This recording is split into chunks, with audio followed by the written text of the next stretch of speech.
इस बार विधानसभा चुनाव में बीजेपी को बम्पर बहुमत मिला था। लोगों को बीजेपी से बदलाव की उम्मीद थी, जिसे अब बीजेपी भी भली भांति समझ रही है और इसी को ध्यान में रखकर अब बीजेपी शासित प्रदेशों में काम करने की रफ्तार तेज हो गई है। देश के सबसे बड़े सूबे यूपी में योगी आदित्यनाथ ने आते ही मानो सूबे की हवा ही बदल दी थी। तो वहीं लगभग 17 साल पहले यूपी से अलग हुए पहाड़ी राज्य उत्तराखंड में भी काम ने रफ्तार पकड़ ली है। उत्तराखंड की नई सरकार अब पब्लिक स्कूलों की बेचैनी बढ़ाने जा रही है।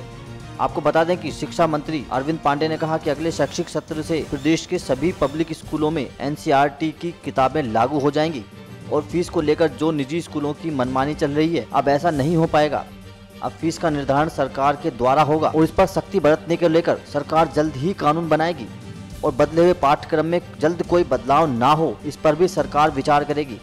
आपको बता दें कि उत्तराखंड सरकार एनसीईआरटी की किताबों को खुद तैयार कराएगी ताकि आने वाले समय में स्कूलों को इस परेशानी से दो चार ना होना पड़े। उन्होंने कहा कि कक्षा 1 से 5वीं तक की एक साल की फीस 15,000, छठी कक्षा से 9वीं कक्षा तक की फीस 25,000 और इसके बाद 12वीं तक 30,000 रुपये से ज़्यादा फीस नहीं होनी चाहिए।